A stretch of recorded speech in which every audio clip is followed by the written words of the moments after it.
সম্প্রতি ভোলা একটি ঘটনা ঘটেছে। বেশ কিছুদিন আগে বোন মারা গিয়েছে এবং ভাই বারবার মৃত বোনকে স্বপ্নে দেখছিলেন, কখনো কখনো কবর থেকে ঘ্রাণ পাচ্ছিলেন। পরবর্তীতে কবর থেকে তার লাশ তোলার জন্য নাকি বলা হচ্ছিল।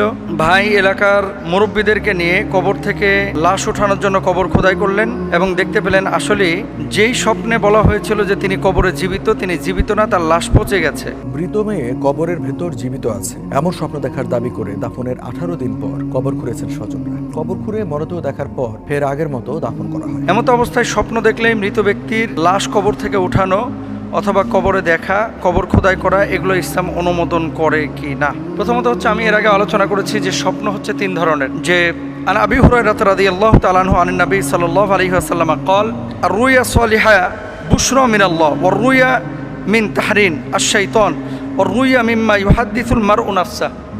কিছু স্বপ্ন আছে যেটা আল্লাহর পক্ষ থেকে, কিছু স্বপ্ন আছে যেটা শয়তানের পক্ষ থেকে, আর কিছু স্বপ্ন আছে যেটা চিন্তাপ্রসূত মানুষ কি করে দেখতে পায়। এখন বোন মারা গিয়েছে, ভাই হয়তো বা তাকে নিয়ে বেশি ভাবেন, এজন্য স্বপ্নে কিছু দেখেছেন।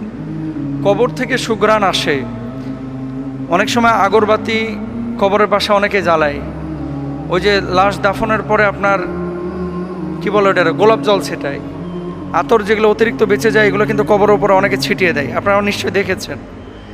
এখন এই ঘ্রাণগুলোকে যদি অলৌকিক কোনো কিছু ভাবেন আপনি, বা অলৌকিক কোনো কিছু মনে করেন, এটা কিন্তু রং, এটা কিন্তু ইসলামী শরিয়ায় জায়েজ নাই।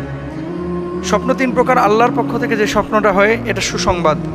ভালো স্বপ্ন যদি আপনি দেখেন কোনো মৃত ব্যক্তির ব্যাপারে, চুপ থাকেন, তার জন্য দোয়া করেন। খারাপ স্বপ্ন যদি দেখেন তার জন্য কিছু সাদাকা করেন, আল্লাহর কাছে বলেন, আল্লাহর কাছে দোয়া করেন তার জন্য। আর কিছু স্বপ্ন আছে যে একটা মানুষকে আপনি সারাক্ষণ ভাবছেন, ভাবার পরে আপনি স্বপ্নে দেখলেন ওই ব্যক্তির কোনো একটা কাইফিয়ত বা অবস্থা, তাহলে এসব ক্ষেত্রে আপনার চুপ থাকাটা হচ্ছে শ্রেয়। এখন উনি বারবার বলতেছেন যে আমি স্বপ্নে দেখতেছি আমার বোন বলতেছে তিনি জীবিত কবরের মধ্যে। তো ভাই বোনকে জীবিত কতদিন আগে মারা গিয়েছে, লাশ খোদাই করে দেখতেছেন লাশ পচে গিয়েছে, তাহলে কি হলো? মৃত ব্যক্তির রুহ কষ্ট পাইল, আপনি মানুষের কাছে কিন্তু অসম্মানিত হলেন, লাঞ্ছিত হলেন। এই জন্য মানুষকে, মৃত ব্যক্তিকে কবরস্থ করার পরে এটা কোনোভাবেই সম্ভব না। এমনিতেই মানে একটা মানুষ যদি আপনার দাফন করা হয়, 2-3 ঘন্টা পর থেকে তার শরীর পচা শুরু হয়ে যায়, তার চোখ নষ্ট হয়ে যায়, তার বডি নষ্ট হয়ে যায়, এভাবে শুরু হয়। তাহলে মাসখানেক আগে আমি শুনলাম যে ওনার বোন মারা গিয়েছে, লেখা আছে ঈদের দিন সকালে।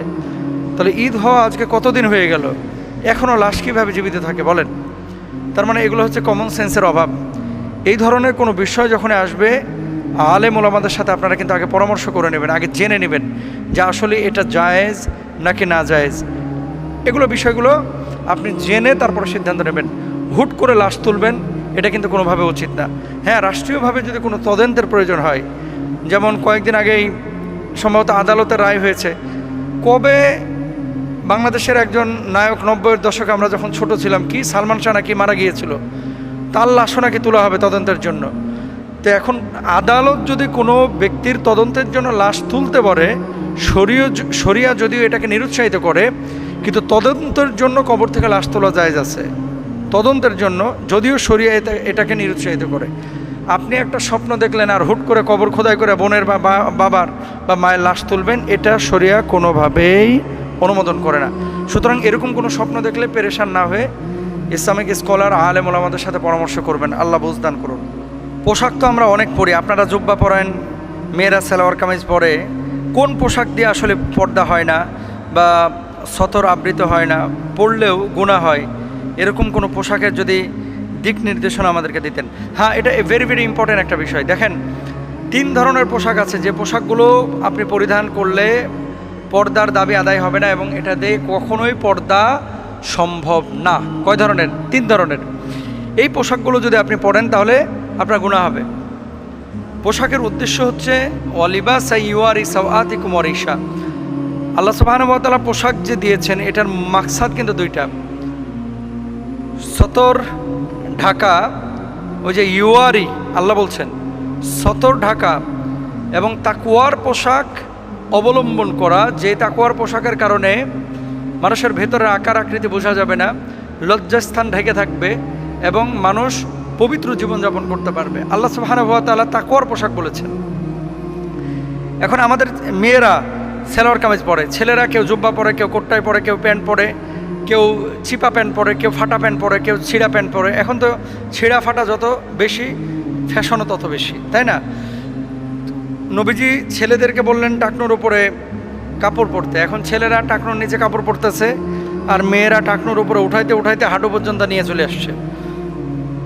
দেখবেন বাজারে রং চটা এবং যত ছেঁড়া ফাটা প্যান্ট এগুলো তত বেশি ফ্যাশনেবল, এগুলোর দাম বেশি, এরকম অনেকে করছেন। রাসূল আকরাম সাল্লাল্লাহু আলাইহি ওয়াসাল্লাম কি বলছেন? এমন পোশাক যা এত ছোট, যা পরিধান করা সত্ত্বেও সম্পূর্ণ শরীর আবৃত হয় না বা ঢেকে থাকে না, এই ধরনের পোশাক কেউ যদি পরে তাহলে সে হারাম করলো, তার এই সতর উন্মুক্ত করার জন্য তার কবিরা গুনাহ হইল, এবং এই ব্যক্তির এই পোশাক দিয়ে কখনো লজ্জাস্থান আবৃত হবে না, এটা দিয়ে সে আল্লাহর কাছ থেকে কখনো নাজাত পাবে না। নবীজির হাদিস থেকে মুহাদ্দিসিনরা এমন কথা বলেন। এখন আপনার ধরেন এমন প্যান্ট পরলেন যে এখানটায় খাবলা মেরে যেন বিলায় কামড়ায় ছিঁড়ে ফেলাইছে, ইচ্ছা করেই ছেঁড়া, এখানে হাঁটু বাইরে হয়ে রয়েছে। ছেলেদের সতর কি নাভির নিচ থেকে হাঁটু পর্যন্ত, আর মেয়েদের গোটা শরীর, এটা আবৃত করা আপনার জন্য ফরজ। এখন আপনি যদি এখানটা এভাবে খোলা রাখেন বা উন্মুক্ত রাখেন তাহলে এটা কোনোভাবেই আপনার জন্য জায়েজ হবে না, 1 নাম্বার। 2 নাম্বার, এমন পোশাক যা সতর আবৃত করে ঠিক, কিন্তু এতটা পাতলা যে তা পরিধান করা সত্ত্বেও ভেতর থেকে শরীরের চমক দৃষ্টিগোচর হয়, যেটা এখনকার সবচেয়ে বড় সমস্যা। পোশাক আমি পরছি, সেটা নারী হোক পুরুষ হোক, ভেতরের আকার আকৃতি, কোথায় উঁচু, কোথায় নিচু, কোথায় মোটা, কোথায় চর্বি বেশি, কোথায় চর্বি কমে, সব বোঝা যাচ্ছে। এরকম যদি পাতলা পোশাক কোনো ছেলে অথবা মেয়ে পরিধান করে তার পর্দা হবে না। ইয়াংস্টার যারা আছে, যুবক, এখানেও অনেকে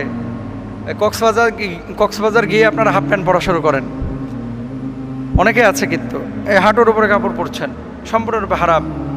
মেয়েরা এ কাজ অনেকেই করে, সম্পূর্ণরূপে হারাম, নিষিদ্ধ।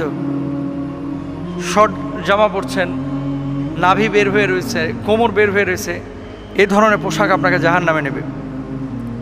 3 নাম্বার, এমন পোশাক যা টাইট ফিট, তা পরিধান করা সত্ত্বেও দেহের ভাঁজ ইত্যাদি দৃষ্টিগোচর হয়, এটাও সতর ঢাকার পরিপন্থী। সুতরাং এমন পোশাক আপনাকে নির্বাচন করতে হবে। দেখেন আমরা যে জুব্বাটা পরি, আমি বলছি না গোটা দেশের মানুষ জুব্বা পরুক, পুরুষরা না। আপনি জামাই পরেন, আপনি টি শার্ট পরেন, কিন্তু আপনার ঢিলা ঢালা হতে হবে, মোটা পোশাক পরিধান করতে হবে যাতে করে ভেতরে আকার আকৃতি বোঝা না যায়। মেয়েরা এমনভাবে ঝুলিয়ে পোশাক পরবেন যাতে করে তার ভেতরের কোনো ভাঁজ আকার আকৃতি বোঝা না যায়, এবং খাস পর্দার সাথে চলার চেষ্টা করবেন। এই বোরকা, এই জুব্বা, এই পাঞ্জাবি, এই পোশাক আপনাকে জান্নাতে নেবে অথবা আপনাকে জাহান্নামে নেবে। আল্লাহ তাআলা আমাদেরকে বোঝার তৌফিক দান করুন।